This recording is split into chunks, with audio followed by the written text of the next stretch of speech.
Hi friends, good evening to all. ಈಗ ನಾನು ಯಾವ ರೆಸಿಪಿ ಮಾಡ್ತಾ ಇದ್ದೀನಿ ಅಂತ ಕಂಡುಹಿಡಿದು ಕಮೆಂಟ್ ಬಾಕ್ಸಲ್ಲಿ ಕಮೆಂಟ್ ಹಾಕಿ.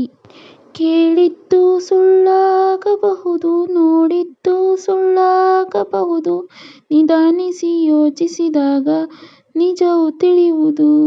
ಇದು ಎಷ್ಟು ನಿಜ ಅಲ್ವಾ ಫ್ರೆಂಡ್ಸ್?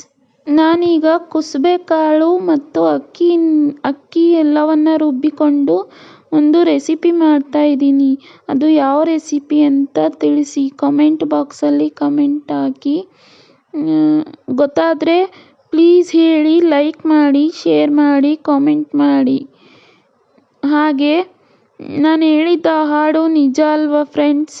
ನಾವು ಏನೇ ಮಾಡಿದ್ರು, ಏನೇ ಹೇಳಿದ್ರು ನಿಜವಾಗಿ ಪರೀಕ್ಷೆ ಮಾಡಿ ನೋಡಿದ್ರೆ ನಿಜ ಆಗುತ್ತೆ. ಆದ್ದರಿಂದ ಯಾವತ್ತೂ ಹೇಳಿದ್ದು ಕೇಳಿದ್ದು ನಂಬಬಾರದು. ನಾವು ಪ್ರಾಮಾಣಿಕವಾಗಿ ನೋಡಿದ್ದನ್ನು ಮಾತ್ರ ನಂಬಬೇಕು ಅಲ್ವಾ?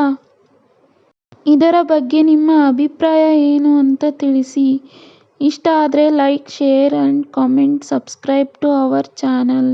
Thank you for watching. ನೀವು ಕುಸುಬೆ ಕಾಳಿಂದ ಈ ರೆಸಿಪಿ ಮಾಡಿದ್ದೀರಾ ಹೀರೆಕಾಯಿ ಬಳಸ್ಕೊಂಡು? ಹಾಗಾದರೆ ತಿಳಿಸಿ ಗೊತ್ತಿದ್ದವರಿಗೆ. ಇದು ಉತ್ತರ ಕರ್ನಾಟಕ ಶೈಲಿಯ ರೆಸಿಪಿ.